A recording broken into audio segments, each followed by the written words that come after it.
Picture this. You're hearing the joyful, completely carefree sound of kids playing outside on a gorgeous, sunny afternoon. And then, out of nowhere, that beautiful noise is abruptly cut off by this sharp, strict voice yelling, "Amanda!" Well, today we are stepping right into the pages of your First Flight textbook for an explainer on a real masterpiece by Klein. We aren't just going to sit here and read this poem. Oh no, we are actually going to live it. We're going to step directly inside the fascinating, highly imaginative mind of a teenager. So, let me ask you something. Have you ever just wished everyone would stop telling you what to do? You know, if you're a focused student trying to juggle school and, well, life, you probably know exactly what that feels like. But before we really dive in, we've got to clear up a major misconception right off the bat. This poem, it's not about some naughty girl who refuses to behave. Not even close. It's actually about every child who just dreams of freedom. It's about the incredible power our minds have to escape when the real world gets way too heavy. Okay, let's start with the harsh reality. Don't bite your nails, Amanda. Don't hunch your shoulders, Amanda. Stop that slouching and sit up straight, Amanda. The literal meaning here is pretty straightforward, right? A parent or guardian is correcting her posture and her habits. But look at the repetition of her name and all those exclamation marks. They really highlight the relentless, nagging reality Amanda is facing every single minute. It is literally a rapid-fire assault of instructions. Honestly, it's exhausting just to listen to. But Amanda has a secret weapon. Let's look at a couple of glossary terms for a sec. Languid, which means relaxed, and drifting, meaning moving slowly. Just let those words wash over you. See, we're shifting away from the sharp commands of the real world now. These beautiful, soft words, they act like a bridge.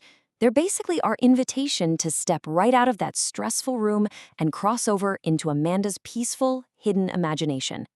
And this brilliantly illustrates exactly where her mind goes. Notice the parentheses around these lines. These brackets act as the visual walls of her daydream. Read it with me. There is a languid emerald sea where the sole inhabitant is me, a mermaid drifting blissfully. So why does Amanda escape into this specific fantasy? Well, because out there in the real world, she is constantly being watched and criticized.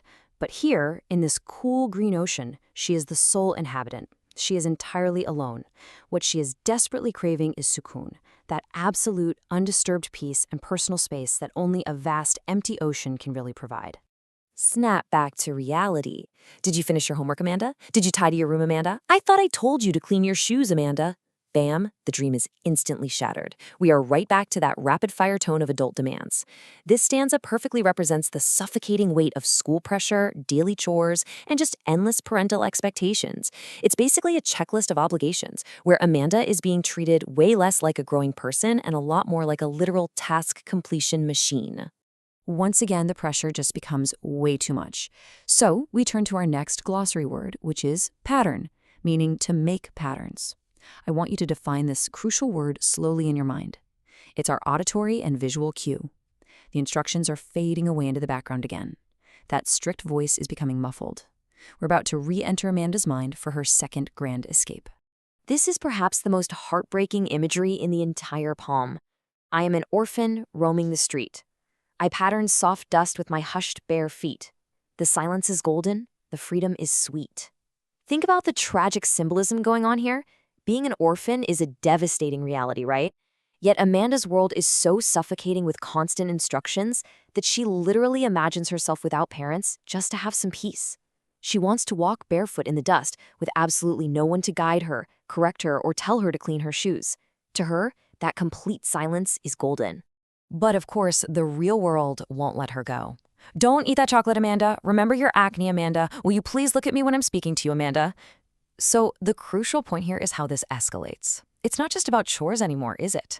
It's a direct hit on her physical appearance and her self-esteem.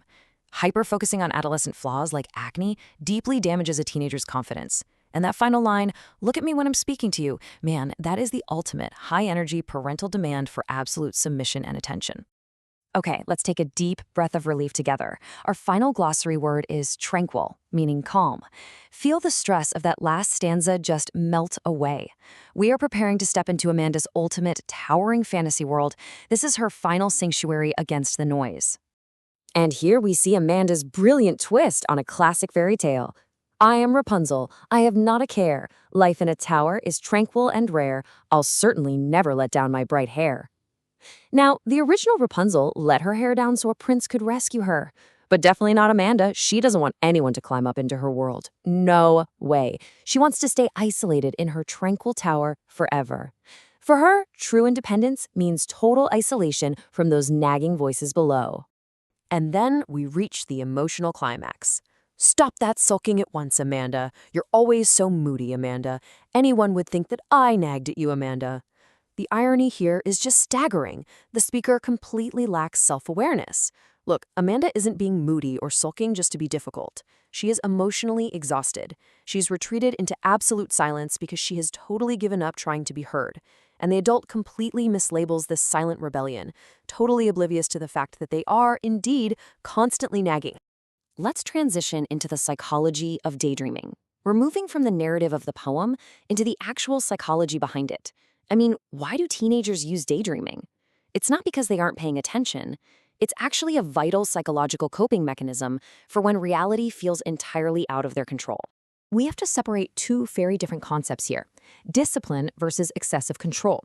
See, healthy discipline provides a framework. It guides a child and builds their confidence so they can navigate the world. But excessive control, which is exactly what we just witnessed in the poem, does the complete opposite. It strips away autonomy. When a child experiences excessive control, the pendulum swings wildly in the other direction, straight into extreme escapism.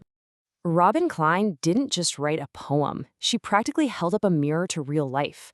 Think about the daily struggles we all face: school pressure, the crushing weight of parental expectations, homework anxiety. This poem really validates the daily struggles of growing up. It highlights the tension between the very natural craving for childhood freedom and the vital importance of preserving a teenager's mental well-being while they mature.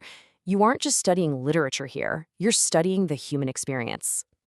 Now for our board exam masterclass. You now completely understand the emotional depth of Amanda's mind, so now it is time to empower you academically for your board exams, and we're going to lock in that knowledge right now.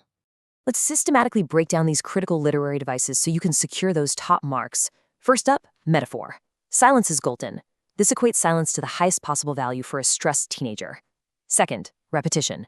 The constant repeating of Amanda dictates the entire tone of the poem, symbolizing an overwhelming nagging authority. Third, imagery. The emerald sea and bright hair.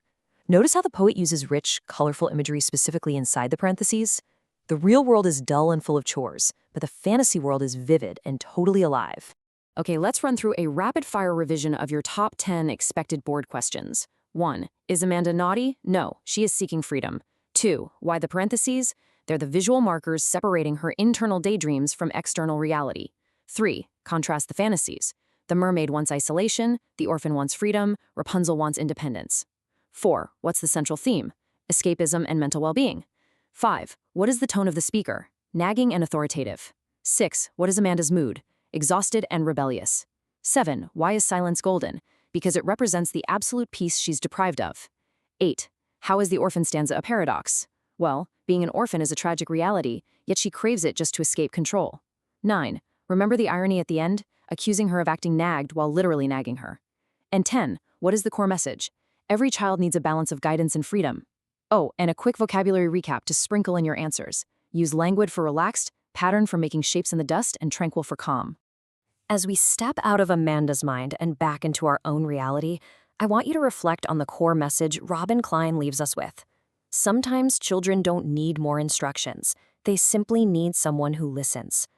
Every child deserves careful, loving guidance, but they equally deserve the sweet freedom to be themselves and make their own patterns in the dust.